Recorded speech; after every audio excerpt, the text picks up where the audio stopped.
I'm burping. Hey, everyone. Sleepy Reader here. Maybe I'll get a glass of water after I turn the camera around. I'm going to turn the camera around and show you a very simple comic book haul, all one title, one that comes from the 50-cent bins. A lot of places have it in their cheap bins. It's a whole 35, 36 issues of The Warlord by Mike Grell from DC from the late 70s, I guess. And I got all of these at a new-to-me comic book store called Comic Book Adventure. It's in Milwaukee or Gladstone, somewhere between the two, maybe. So just outside of town here in Portland. And it was a really cool shop. I'm sure I'll go back there. It's just that I have so many shops right in my area that, it took me a while to get out there and explore this relatively new shop. It's probably 3 or 4 years old already. So, I'm going to flip around the camera and just show you those 35 issues of Warlord that I picked up. First, let me point out to you guys that I got this tabletop easel. I'm hoping to do a little painting to play with it. And I bought this to encourage myself to do it. Maybe it'll be a little less messy. But it makes another thing to hold comic books with, too. So let's see how the view goes. And if you hear me drinking, pardon me, I am thirsty. So there is the first of this haul. I've been, noticing Warlord comics in cheap bins for a long time. I've bought a few, but at Comics Adventure they had a whole bunch that seemed in nice condition for readers' copies, which is all I want. And so I just grabbed a whole bunch, at 50 cents a piece. I guess it does add up eventually, but I got a lot of comics for a little bit of money. And I love the covers on Warlord, all the Mike Grell covers. So this is issue number 8. And here we go with issue number 9. So one of the distinguishing things about Warlord when it was coming out, let's see what the date of issue number 9 was. It is October, November 1977. So it was every other month. At first, Mike Grell was writing and drawing it. And in the case of this issue, inking it. Sometimes it was inked by Vinnie Coletta. But every issue opened with a page 2 and 3 double page spread. And that was pretty unique back then. Jack Kirby, of course, had done that and played with those double page spreads and splash pages all over the place. Another thing you may or may not notice about Mike Grell's style is that it was very Neil Adams influenced. It's funny, though, over time, I didn't see the Neil Adams anymore. I saw the Mike Grell, but clearly he got his start with a lot of Neil Adams influence. And Neil Adams is, one of the two most influential stylists in comics, Jack Kirby and Neil Adams, I would say.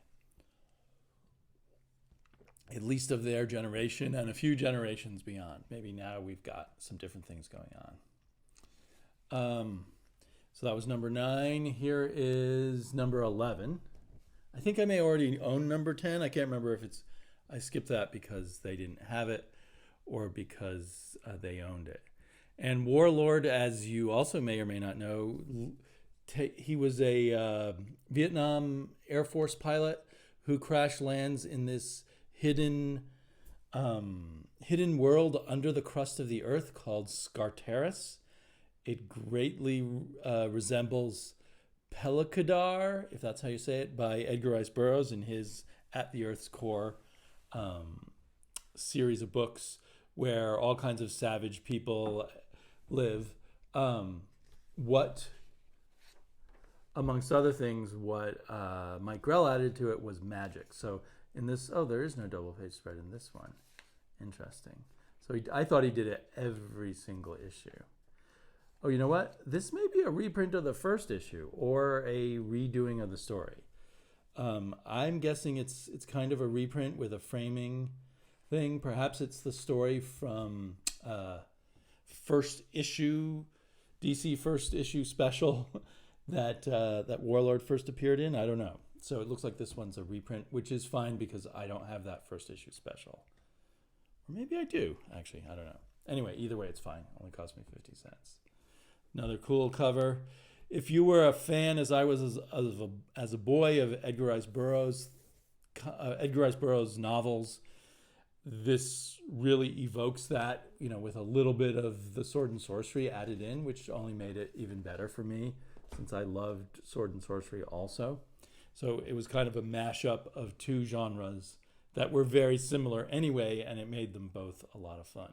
That's an incredible double page spread. One of the differences between Mike Grell and Neil Adams is Mike Grell's figures are a bit stiffer than Neil Adams, I would say, personally. And the other thing is they look kind of oddly proportioned, and I finally realized is because they're actually more realistically proportioned than Neil Adams' characters, whose bodies are much too long for their head size, which is kind of what we're used to in superhero comics. But Mike Grell was a little more realistic in his proportioning in terms of the size of the head to the size of the body. I think I remember, maybe it was in the How to Draw Comics the Marvel Way. That's actually says by Stan Lee, but it's actually by John Buscema. And they add 2 extra heads length to the human body to make the superhero proportions. So that if you really look closely at superheroes, at least back then, they look like they have tiny heads. Oh, love that double page spread too. And this is still just being inked by Mike Grell, so no wonder it was bi-monthly. Only Jack Kirby could do 3 books and draw them. Well, even Jack Kirby did not ink them himself.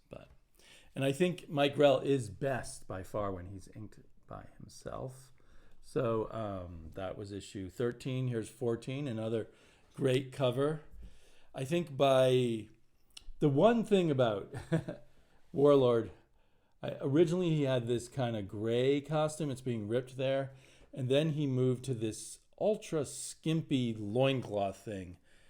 And it hung down really low on the hips. And Mike Grell seemed to really enjoy that male body displayed that way. And it always looked a little odd to me. I don't know whether that was my homophobia or just, a matter of taste of what the well-dressed loincloth ought to look like. To me, it shouldn't hang so low and it should have a little more material. I guess, he did the same thing with the female characters. Eventually, Warlord gets a wife and a son, and he has a number of constant companions, Machete or someone like that. And his main villain is this guy Demios, who's kind of the evil wizard, evil sorcerer. Maybe that's his baby already in issue number 16. You've stolen my son, Demios, and when I find you... Is this still inked by... now it's inked by Vince Colletta. Vince Colletta, didn't do as bad of a job as he might have inking. But it did lose something of its fluidity when Mike Grell left. And Coletta's reputation is that he would erase parts of the picture rather than having to ink so much. So you always wonder when it's inked by Vince Colletta if there's stuff missing. Here we have issue 18. I feel bad I forget the name of his wife. And this has a sci-fi look. Is there a planetoid inside this underworld?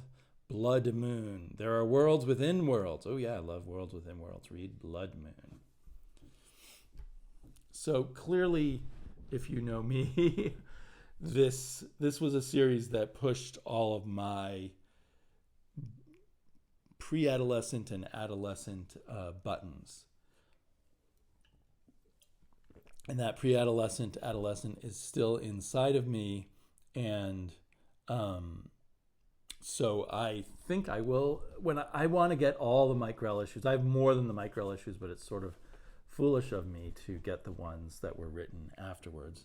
Here Mike Grell is inking again, and that's a pretty awesome double page spread. Yeah. So that gives me an extra pleasure that Warlord, as much it was derivative of other genres, was unique in and of itself. It was Mike Grell's little kingdom in it. It wasn't like a DC comic or a Marvel comic or anything. It was a Mike Grell comic, despite the fact that, unfortunately, no doubt, he did not own the rights. Is that his son there, perhaps? Somehow grown up quickly? I can't remember. Vince Colletta, inker here. But a thing I found out by looking online is the last 2 years that Warlord, eventually Warlord was not drawn by Mike Grell anymore, but he kept writing it, and other artists came on. But the last 2 years that he got writing credit were really his wife ghostwriting for him. So I think I want to buy all of the issues with his name on them. But it'd be very interesting to see if I can notice the change when I do a read through. Maybe one of the many things that bothers me about this tiny loincloth is it feels like there's some missing space there, like his body, I don't know. It just looks odd.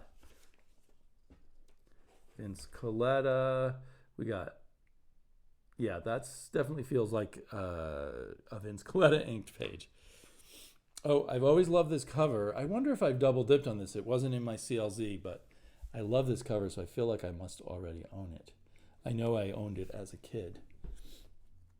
Number 24, Song of Legia. More Vince Colletta inking.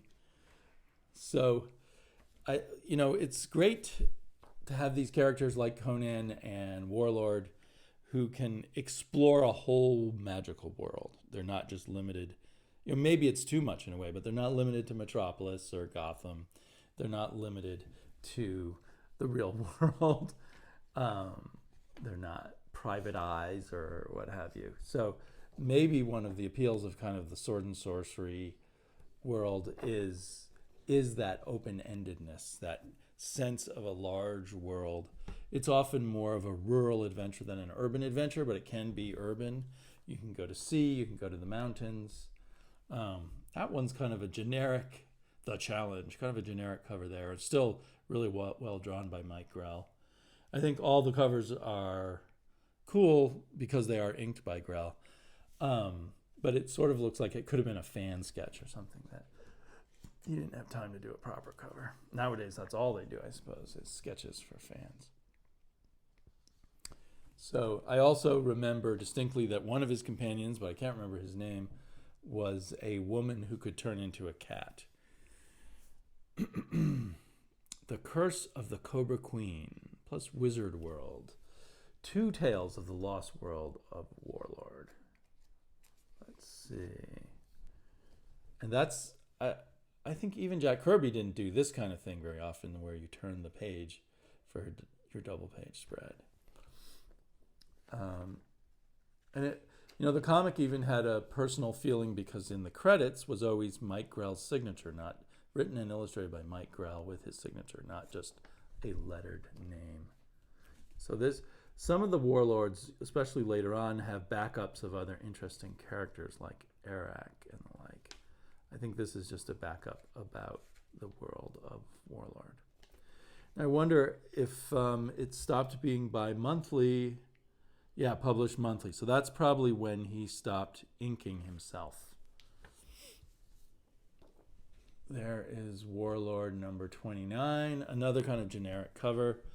Again, implying to me maybe he was feeling rushed. I much prefer a cover like that, which is telling some of the story or illustrating some of the story.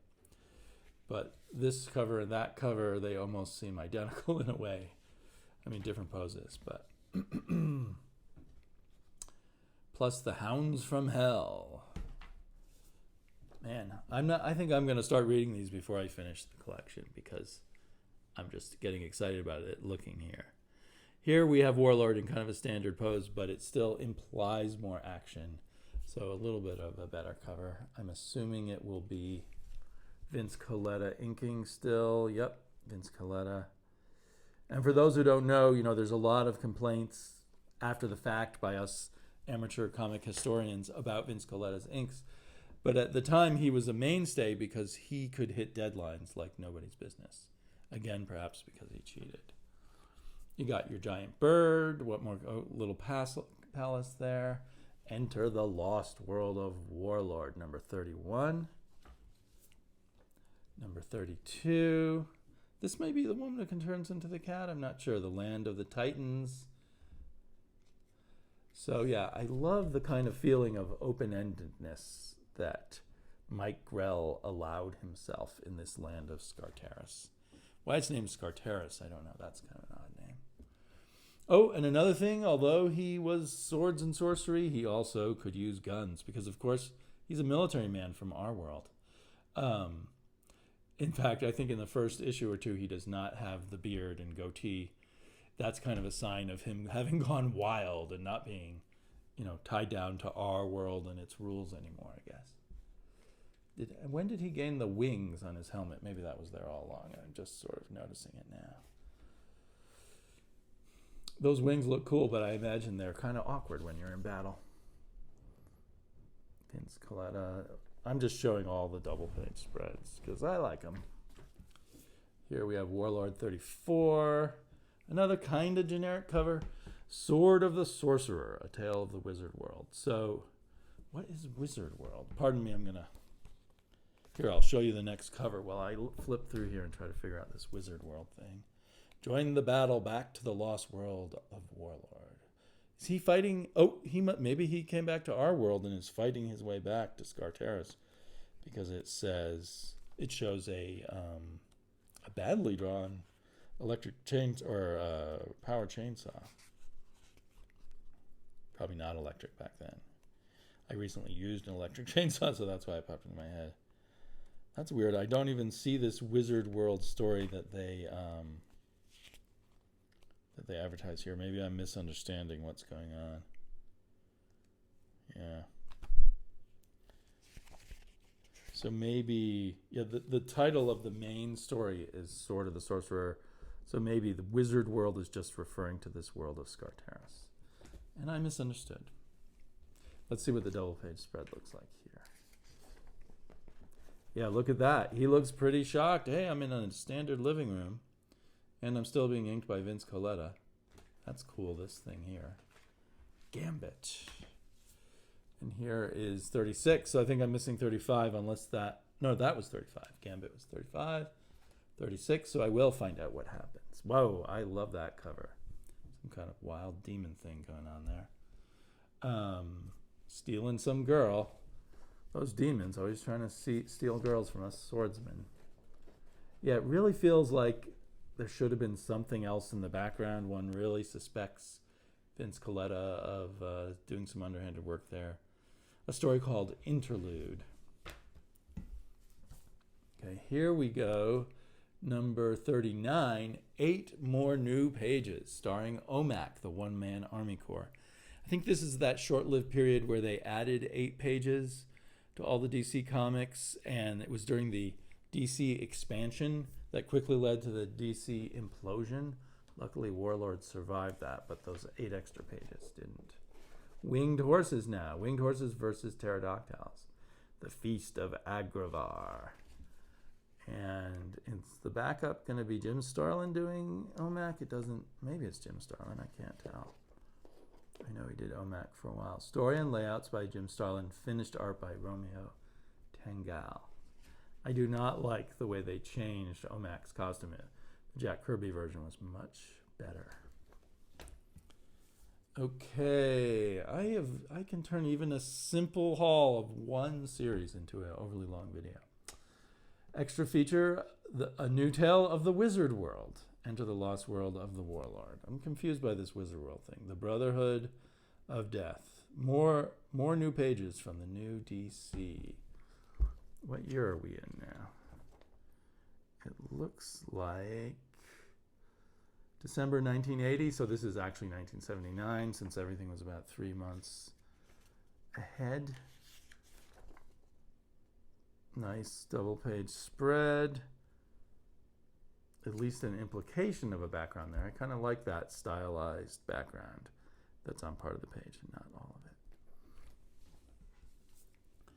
Warlord number 41, still more new pages. Special feature, Wizard World, The Pit.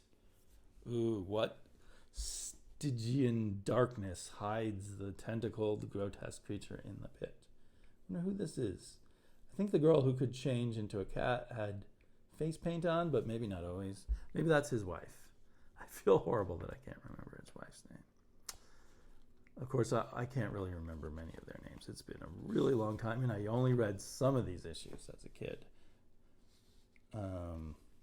And some of them must have been a lot of these must have been during the 2-year period where I did not collect comics, between 16 and 18.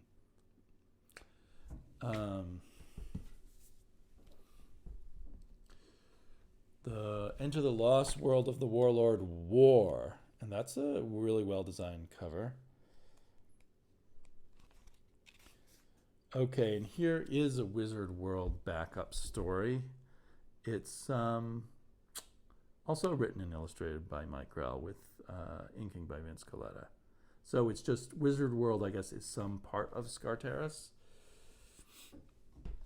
But this one has, some have OMAC backups, some have Wizard World backups. I love the colors and the way the colors lead you through this panorama. That was issue 42. Here's issue 44. Still got OMAC as a backup. Oh, there's the cat, and that's the woman who turns into the cat. She doesn't have face paint there. But I remember that very skimpy fur outfit of hers. Kind of a cool cover, kind of a confusing one. Let's look at the double page spread. Yeah, a more bland double page spread, just leading us into the action. Setting the scene, though. I think these double page spreads really helped because you were in this crazy fantasy world. I remember this cover, so this may have been when I came back to picking up Warlord in the very early 80s. I turned 18 in the middle of 1979, went off to college, and sometime in college, probably early 1980 or late 1979, rediscovered comics when I discovered Frank Miller, and I quickly used him as an excuse to pretty much buy everything I could get my hands on. Nightmare and VistaVision. Now the inker is Bob Smith. Now he doesn't have a bad or good reputation. I don't know what his reputation is, but Bob Smith was not the right inker for Mike Grell. He was more of a superhero inker, and I don't think he suited the exoticness. Oh, there's a cool cover, Hunter's Moon. There the proportions seem weird. Now the body seems more stretched out. OMAC's still the backup, so I don't think we've had the implosion yet. Hunter's Moon, sort of another scene setting kind of double page spread. Oh, and I remember this, yes. So I was buying this. I bought this issue originally. It featured the first appearance of Arak, Son of Thunder. And I went on to become a huge Arak fan in those early 80s. Another comic I'd like to reread. Dragon of Ice. That's cool. His face is appearing in the fire from the brazier. Vince Colletta's back as the inker, which is actually maybe better than Bob Smith. Something Evil. Extra in this issue, Claw the Unconquered, which was a cool series, cool short series, sword and sorcery series, I think from an earlier period than this at DC. Written and illustrated by Mike Grell still, inker Vince Colletta. Someone, Something. That was number 49, up at number 50. Here, a full-length 27-page, here it is, a full-length 27-page book-length 50th issue epic. And that's an awesome sort of framing to the cover. I really like that. And inker Bob Smith again. Nice setting the scene. I wonder if all that time working with Vince Colletta actually would lead an artist to put less in his backgrounds and less detail in, because you know that the inker's going to erase it anyway. the saga of Dragon Sword. I don't have 51 here. 52, back in the USSR, sorry. So the way to get to Scartaris is through the, is it Antarctic? A hole somewhere in the Antarctic, I believe. So I don't know if, or is it in the Arctic? If that would bring him closer to Russia. Because the Antarctic it wouldn't. Follow the epic battle of Dragon Sword in this issue. Sorcerer's Apprentice. A bold new look for the Warlord. Is this sorceress his daughter now? I can't remember. I don't think so. That sounds wrong. But I feel like he had a daughter later too. Who's the inker here? Oh, so somewhere in here is where Mike Grell stopped drawing Warlord. Let's see, was he drawing it in 52? This is 53. Mark Texiera, or however you say that name, is the artist. Here we have still written and illustrated by Mike Grell. So I guess was 52 the last issue that he drew? So I definitely want to have all 52 of those issues. But hopefully more than that.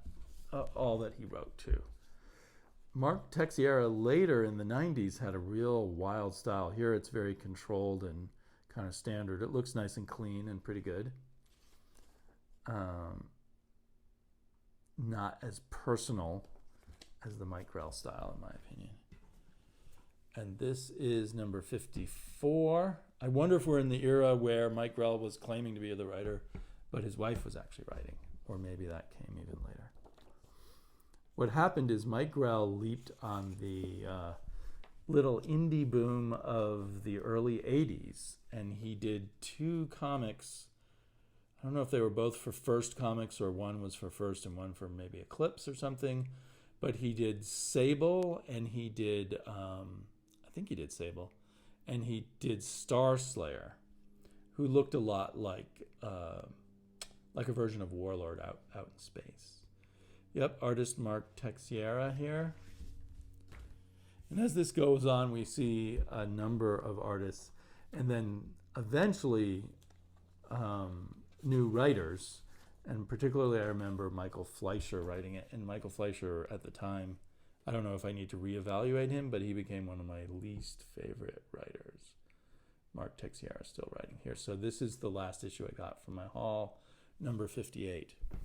So now I have like about 75 issues of a 130 issue run, and all at once I've picked up 35 of those 75 this past weekend. So it was a lot of fun doing my hunting and digging at Comics Adventure, and a lot of fun chatting with you guys about it now. Bye-bye, and I'll talk to you all later.